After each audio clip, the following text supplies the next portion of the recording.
Regular Show is packed with characters who come and go without warning. Some only appear for a single episode, while others make cameos here and there. A few were even treated like part of the main cast, only to disappear so quietly that most people never even noticed. So today we're looking at every one-time Regular Show character, where they showed up, why it even mattered, and what eventually happened to them. Kicking things off with Coffee Bean, a literal coffee bean who can only say one word: coffee. Kinda like Groot in a way.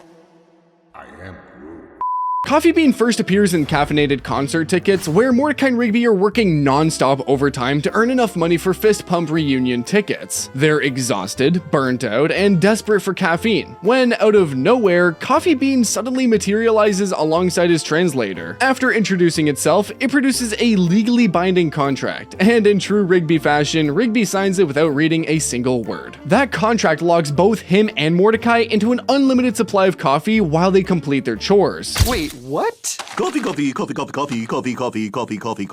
Ah, cool, a contract. Let's sign it. At first, it feels like a win. They're literally getting all the caffeine they could ever want. But of course, Coffee Bean wasn't doing this out of generosity. There was a catch. Mordecai and Rigby had to buy tickets for Coffee Bean and its translator too. It was in that very contract that Rigby signed. But we had a contract. Woo! Fist bump! And when they come to know that there's only 2 tickets left, instead of confronting them, Coffee Bean gives Mordecai and Rigby chamomile tea, described in the episode as the sleepiest of all teas, and they wake up to find their tickets stolen. Hey! Rigby, come on! They got the tickets! Come on, let's go! Eventually, Mordecai and Rigby manage to get the tickets back and ditch Coffee Bean outside the concert hall, but end up falling asleep once again, but this time because of exhaustion. Wait. Must stay awake. Must see best band of all time. Oh, crap. But that isn't the end of these weird talking drinks, because what seems like Coffee Bean's distant cousin named Cool Cube Slushy appears in the episode Cool Cubed. It's exactly like a slushy version of Coffee Bean and says freeze instead of coffee. What's your problem, man? Freeze! Freeze! Freeze! Freeze! I am the coldest slushy in the world. I have a reputation to uphold. But maybe it's even more mean, because when Mordecai and Rigby enter Thomas's brain, it was trying to freeze Thomas's brain core, turning what started as a dumb gag into a very literal case of brain freeze. And that actually leads us straight into the next character on this list, Thomas, a goat who spent years standing quietly in the background before turning out to have one of the wildest plot twists in the entire show. Thomas is introduced in the season 4 premiere, Exit 9B, as a new intern at the park, which just happens to be the day everything goes seriously wrong. Mordecai and Rigby get fired, Benson loses control, and a highway project threatens to tear the park apart. And somehow, Thomas still sticks around. Thomas, what's your problem? You trying to give us a heart attack? I have to be here. I need the credits for school. You guys gotta go. The new manager's crazy. Over the next few seasons, Thomas quietly blends right into the background. Sometimes he speaks, sometimes he doesn't, but honestly, most of the time he just feels like an awkward, normal college kid that just happens to be in the park's madness. Until everything unravels in The Real Thomas from season 6, when Rigby accidentally catches Thomas sneaking around outside the park, dressed like a ninja, knocking out a federal agent without hesitation. When Rigby tries to confront him, Thomas doesn't explain himself. He simply knocks Rigby unconscious and disappears. Wait.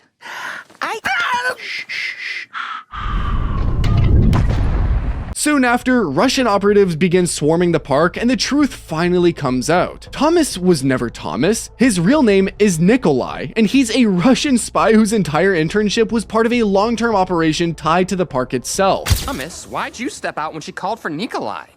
Because my name is not Thomas. It is Nikolai. And I am Russian spy.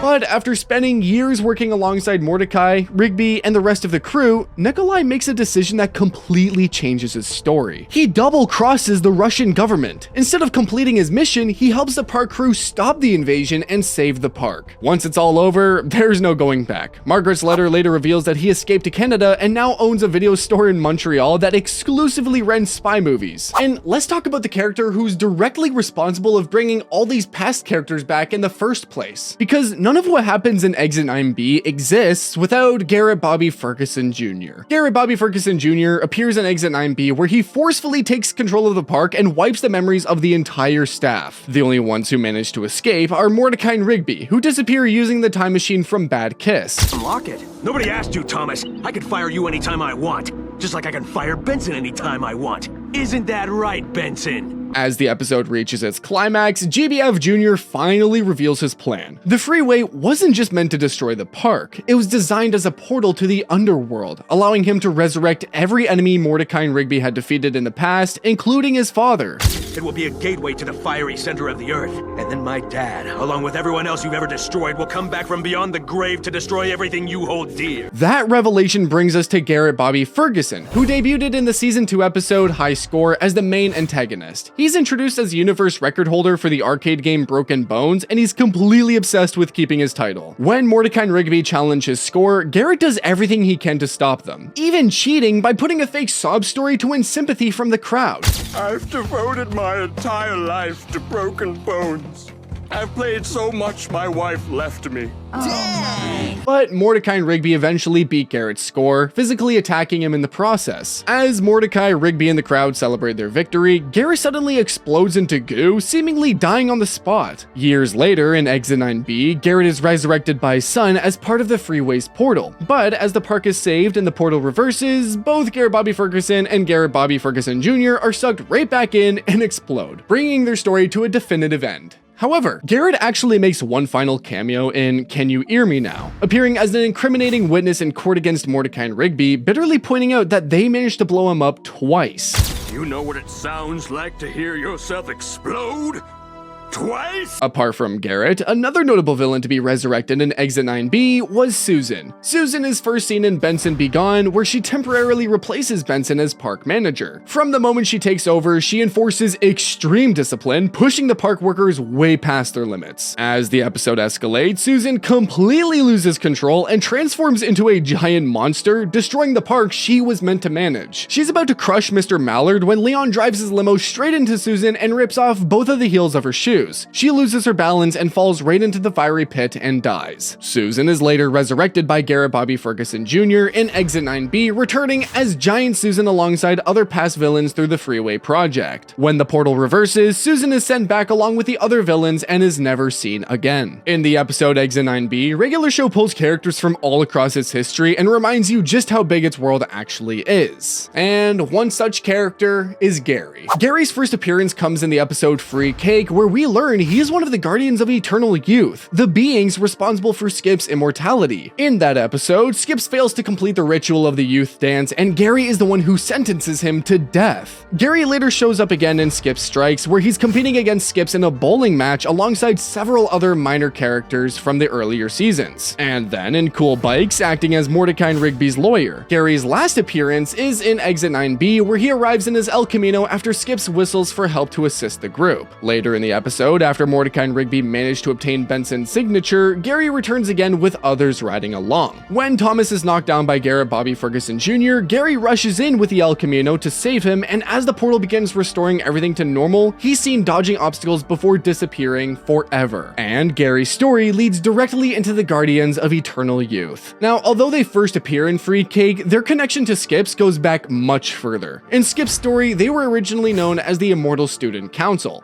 who met Skips, then called Walks, back when they all attended Bennett High School. We welcome you, on behalf of the Immortal Student Council and Glee Club. They identified a threat named Clorgbane, their brother, who was denied immortality after committing violent acts. Believing Skips was the only one who could stop them, they guided him toward the Fist of Justice, which he used to defeat Clorgbane by setting him into orbit. Unfortunately though, during that fight, Skip's love, Mona, was killed. She was the only woman I ever loved. Years later, the council calculated that Clorgbane would return, so they granted Skips immortality just as they did Gary. Immortality has a price. You will outlive your family.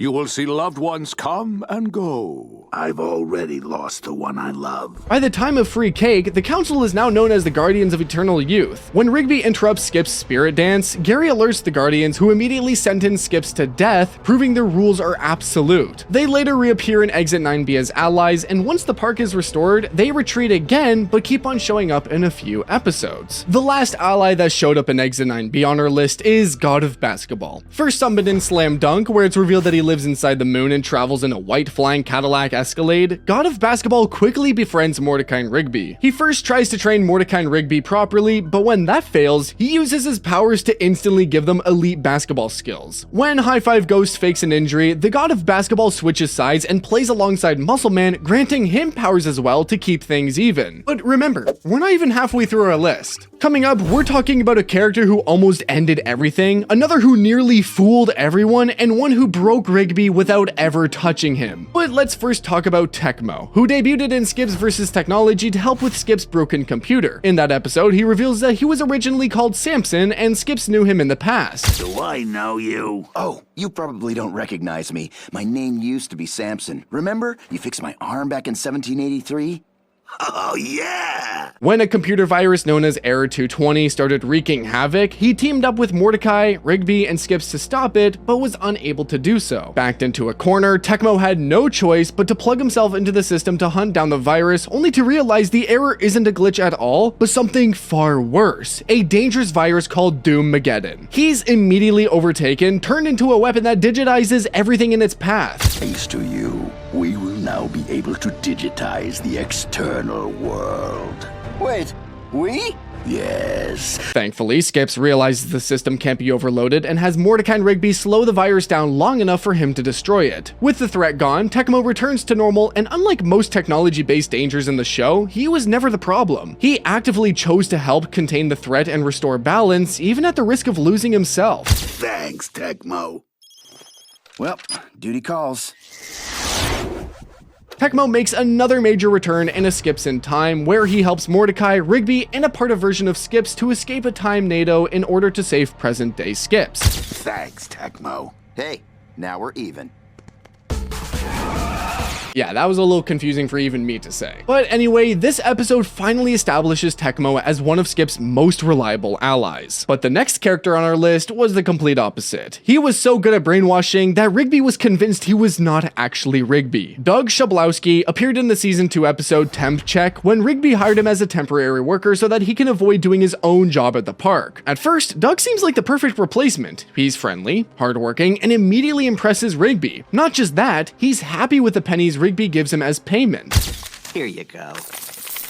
Wow, this is the most I've ever been paid. Thanks, Mr. Rigby. You're the best boss ever. And that's when things start getting uncomfortable. Doug doesn't just do Rigby's work. He starts doing it better. He copies Rigby's behavior, his voice, even his attitude, until Mordecai slowly begins treating Doug like he's the real Rigby, and Rigby like he's the problem.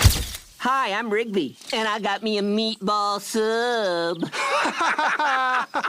I don't sound like that. Dude, it's like dead on. Before long, Doug is dressing like Rigby, talking like Rigby, and convincing everyone around him that he belongs at the park more than Rigby does. The situation escalates to the point where Rigby genuinely starts questioning his own identity. The truth finally comes out when Doug hugs Mordecai, whereas Rigby would never agree to a hug. To him, a high five is enough. Doug tries to run, but Skip steps in and has him taken away. I just wanted to mess with you. Only the real Rigby whines that much. Ha! In your face, Doug! Plus, the real Rigby would never hug me.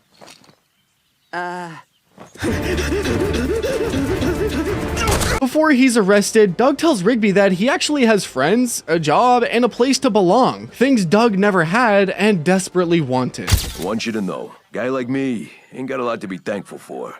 But you got friends, a job, a nice warm bed. You got a good thing going here. Our next character was right there from the beginning, but we never noticed until things turned brickier. Mordecai!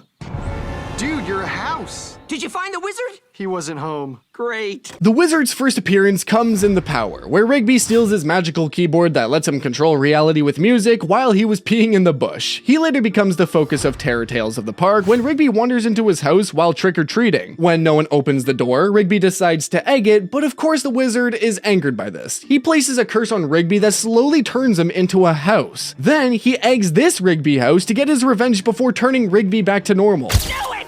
Do it already!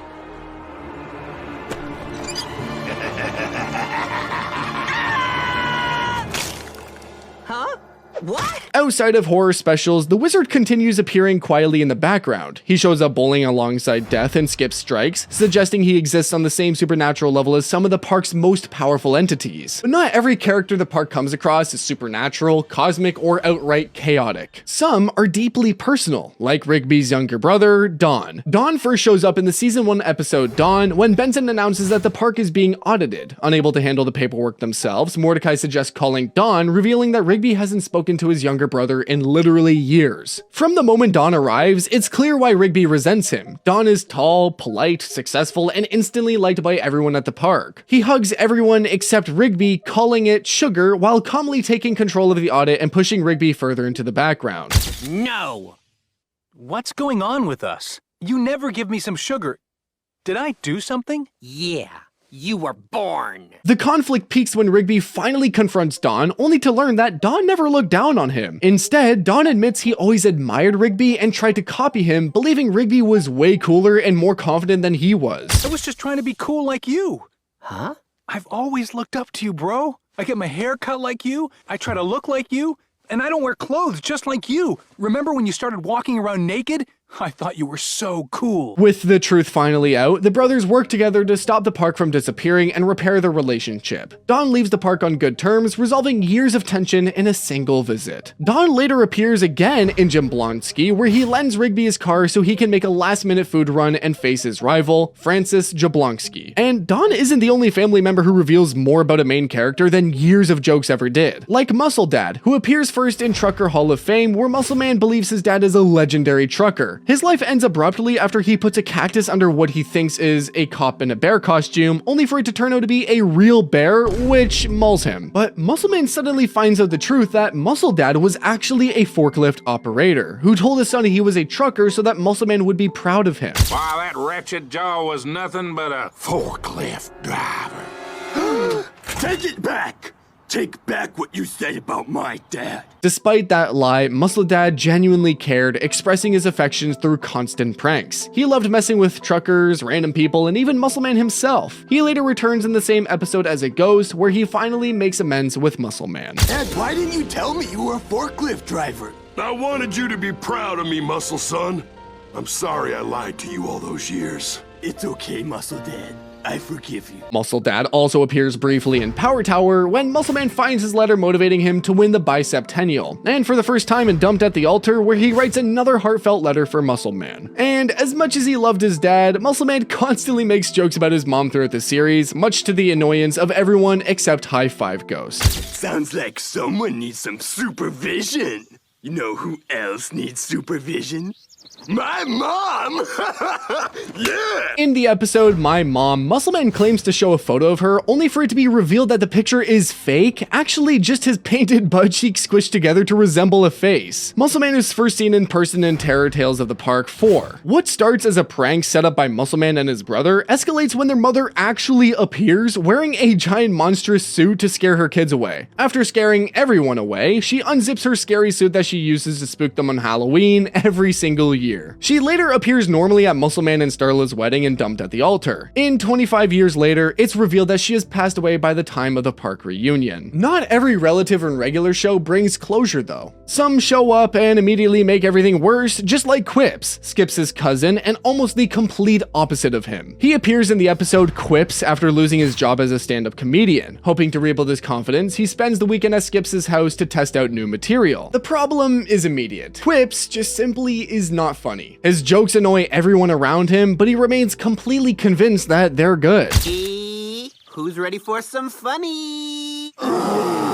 You guys all remember my cousin Quips? Hey, Quips. Quips also refuses to take anything seriously. During a game of Draw Sum, he repeatedly heckles Reginald, one of the Guardians of Eternal Youth. Reginald retaliates by trapping Quips and Skips inside a shrinking box, nearly killing them both. Faced with real consequences, Skips finally tells Quips the truth. His jokes aren't funny, and that's why he was fired. All you do is tell bad jokes. What? People love those jokes. No, they don't.